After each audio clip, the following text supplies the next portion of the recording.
Describe your ideal vacation in 3 words. Hill, adventure, calmness. What's your favorite way to unwind after a long day at work?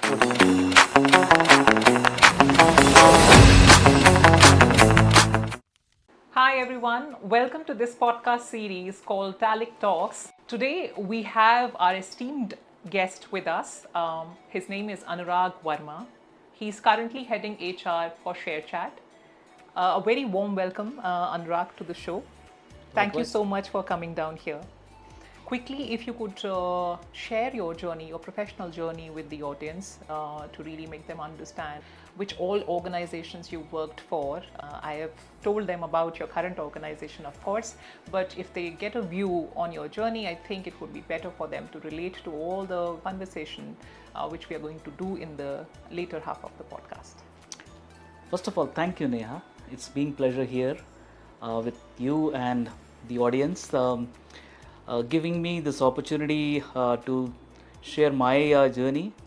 Well, the journey has been very interesting, full of lot of learnings during this what 28 odd years, and it happened by default that I landed into startups even before my professional career. So what luck would have happened, I was in the first bootstrap batch of IIM, and they were considering two IIMs in the state of Madhya Pradesh then combined, which was Indore and Jabalpur. And as luck would be in Jabalpur, we had no faculty, right?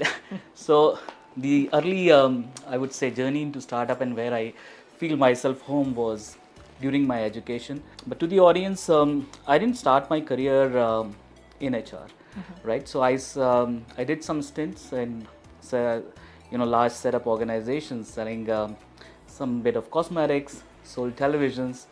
Then I landed up in Maharshi Group to sell Ayurved, and that's where the shift happened towards HR, and I liked that shift at that moment because it gave me more deeper insights on why people behave in particular manner, right, within the workplace, and how difficult it is for a professional to sort of align themselves towards the culture, the business ethos.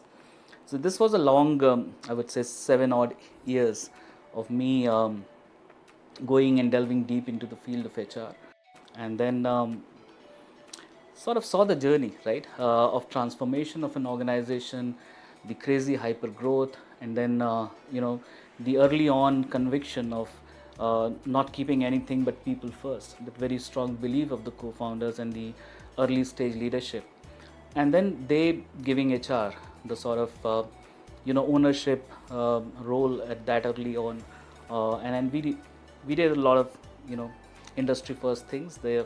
Most of the ESOP plans, if you see today, come from the stable of Flipkart, wherein I worked closely with the Total Rewards team there, sort of mentored few people, the early stages of performance management there, and then the growth of the company which happened, the mergers, sort of Myntra, PhonePe merger, which we see as big shoot-offs, and then sort of managing the large platform of supply chain from a people perspective, and this was crazy.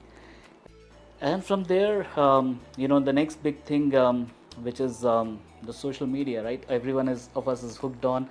If we don't see our mobile phones and updates, we feel that something is wrong, right? And India is diverse, and here the flavor of food, the language changes, right?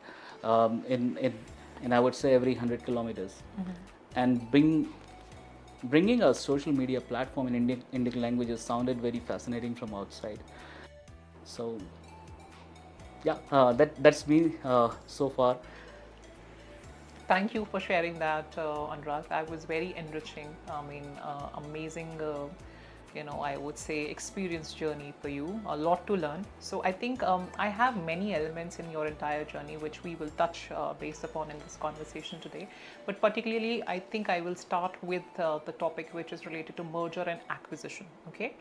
And you got really a lot of exposure of it while working at Flipkart, which is a large conglomerate. And for you, in fact, from you've seen that hyper growth for it, right?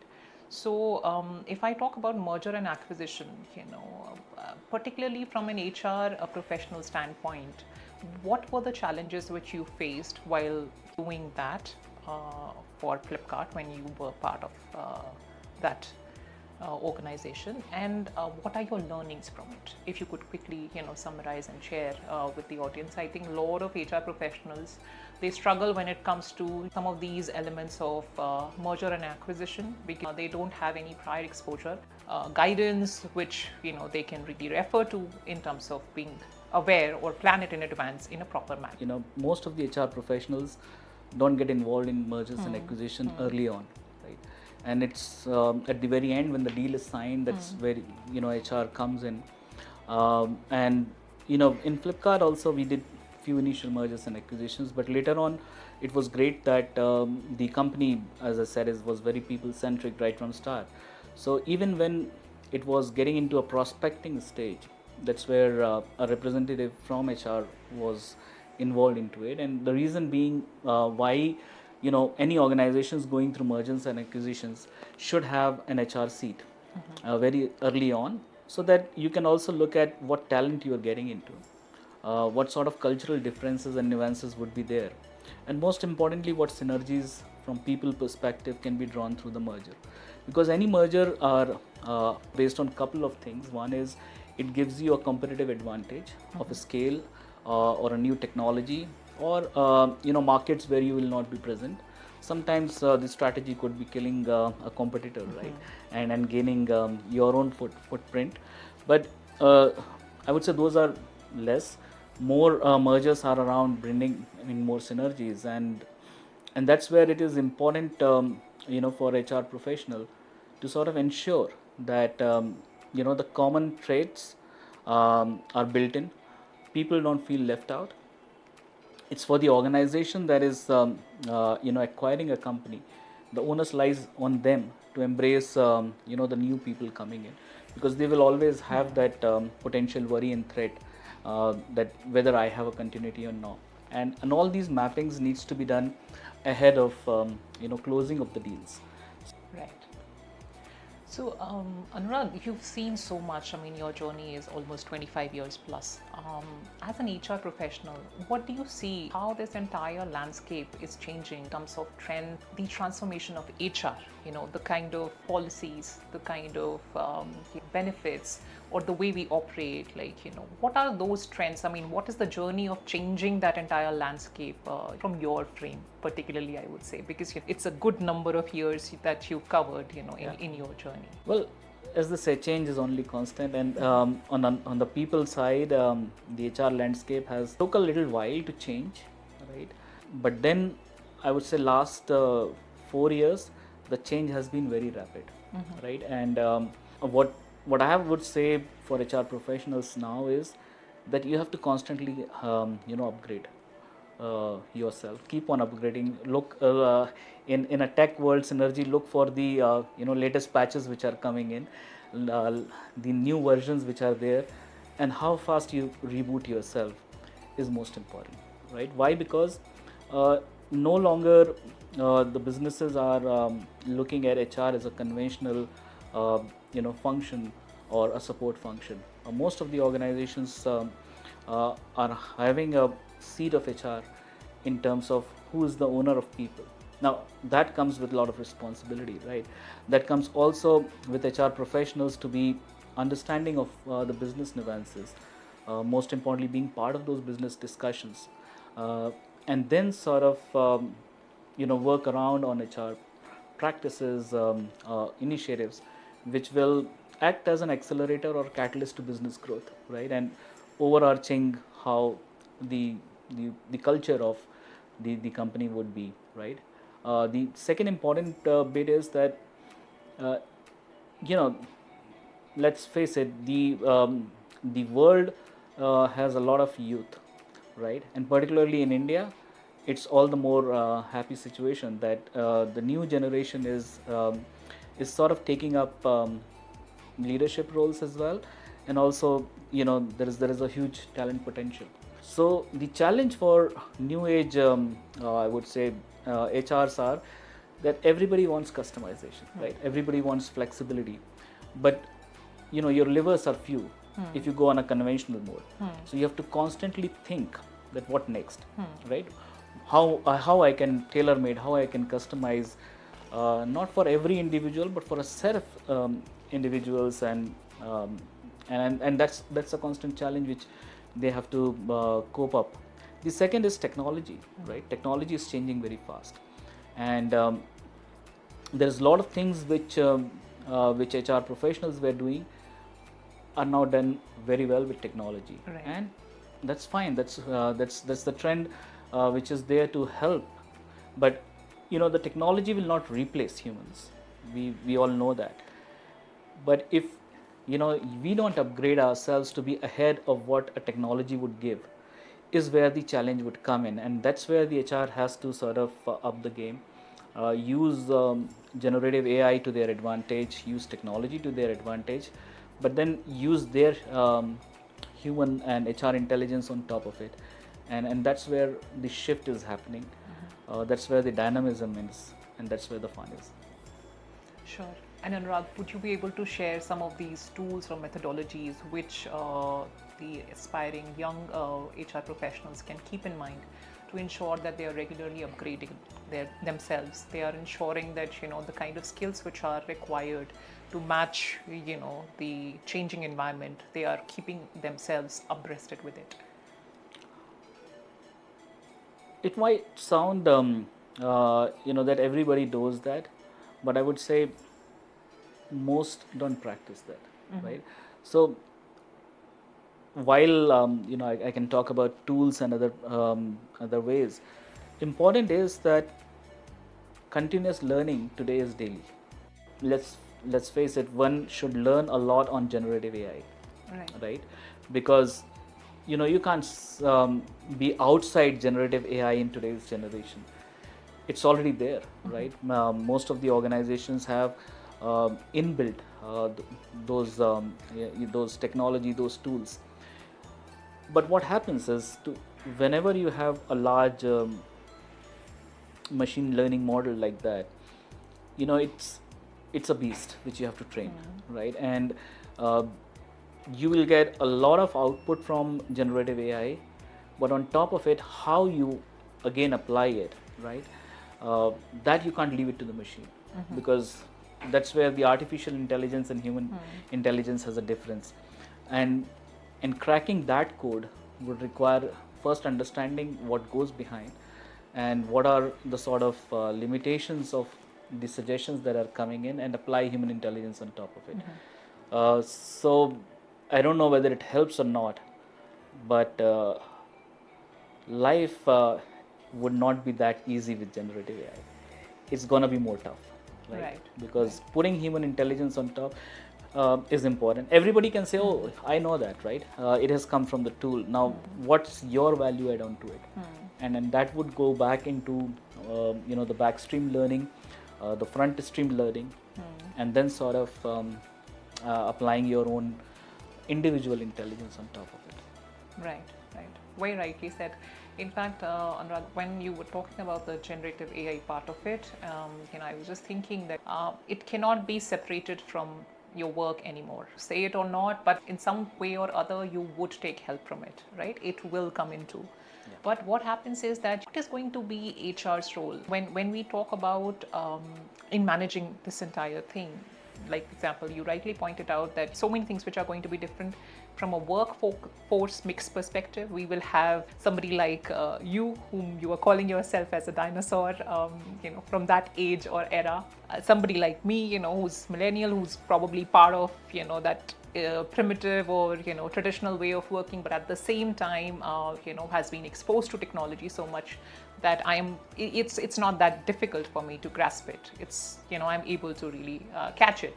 And then there is another generation which was after me, which hasn't been exposed to the traditional way of working at all, and they're absolutely like generative AI or this kind of a generation. So one is, of course, really to have those kind of policies in place which will cater to this kind of a wide audience. The other is, how do you really manage it in that manner that again it doesn't become prescriptive, it's more of guiding. You also talked about the social media impact, that entire pressure which is there, that if we don't pick up our phone, there is a FOMO. In that environment, so many pictures and, so many posts, personal opinions going out while you're part of a certain organization, you're a representative of a certain organization. As an HR professional, how do you see becoming guiding versus a prescriptive kind of a policy framework which you would want to have in place, in this environment? Which is, like I said, that even if in the office today I have got recognized, I would like to really publish it on all the social media platforms. One day, in fact, on LinkedIn, I went through a post wherein there was a bad experience which happened for the employee, and that employee talked about it in open platform like that, where taking the name of the company and think about the employees. A lot of times you see some of these Zoom calls, where an abusive language is being used by the supervisor. So I'm saying that what role HR plays in this environment wherein this entire culture of the organization is now there out in open for everyone, for the entire globe to see and have a look at. Yeah, so the landscape has changed dramatically. Right? It has become more dynamic. It has become more digital. Let's face it. And when it happens, and most importantly, to the generation which is exposed to technology, almost for everything, right? And to them, if you say which already they know, then nobody is listening. First of all, I'll get to your question later on, but what more? Again, I would say that in an era wherein in our sort of generation did used to do calculations without a calculator, right? Then calculators see. So, I keep on telling my son, who's in 11th standard, that our generation, at least is, and everybody says that, but at least we saw all technologies coming in, right? And we could link to even a pager and then mobile, and how short-lived it was. But today, right, if you tell someone that you have to do this calculation without a calculator or a mobile phone, they will say, but why, right? What's the need?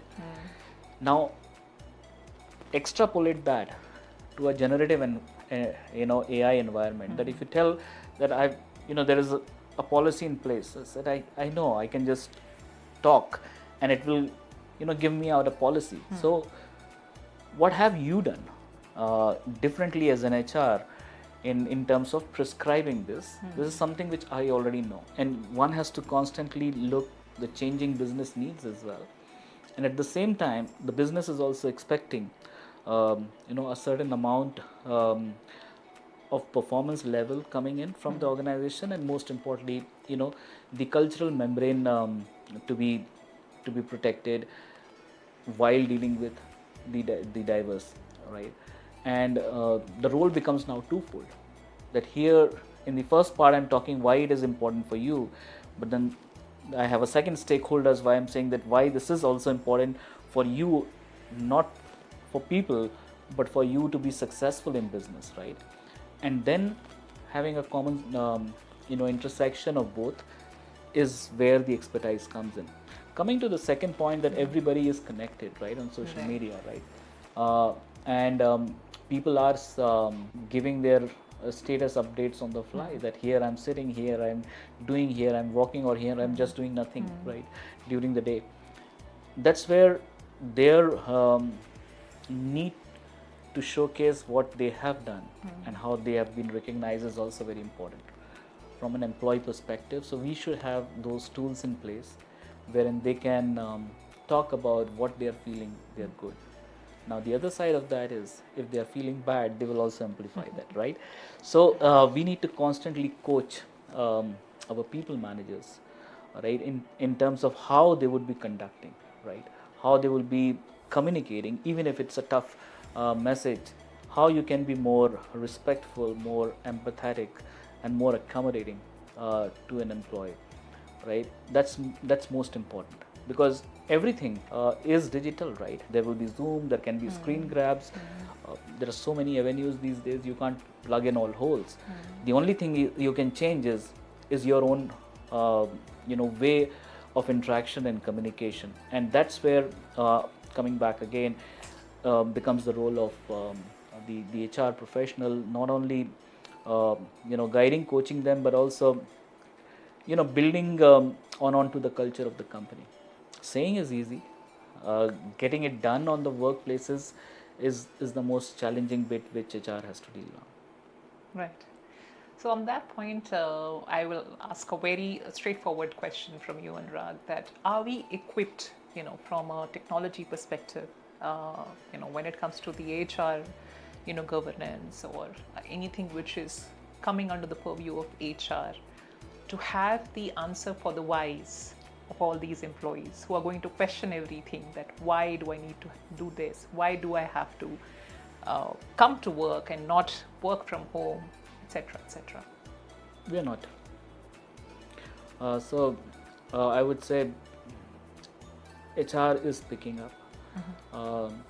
Today, I would not be generalizing, but mostly, it's reactive. The expectation is to be proactive, and the shift to become from a reactive to proactive is I would say, a quantum shift that HR professionals have to make these days, and they need to understand what technology is right for them, and most importantly, how to be at least able to use that technology, if not master that, right? Because otherwise, each organization today gives you a lot of data, and also on top of it, the analytics. But then, what to infer from it, and most importantly, what to do next, is where the technology has a limitation, right? Because your set is unique.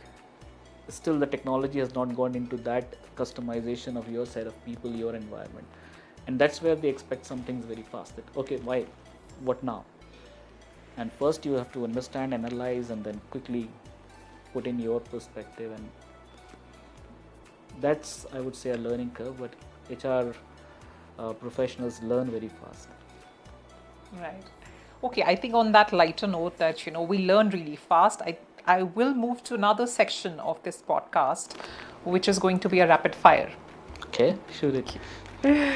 So, what do you think, Anurag? How good are you at rapid fire questions? I'm not so good. Okay. We'll see. So, the first question for you is, what's your favorite HR tech tool? Yeah, as I said, I'm not very good at it. I still to find out a favorite HR tech tool. All have limitations. None has come to the level which I would say is the go-to tech tool. At any given point of time, I rely on 2-3 tools. Okay, sure. And can I name Tallect for coming close to at least for total rewards? Well, yes. The interactions that we had, particularly I had with Kunal early on, and his thoughts around it.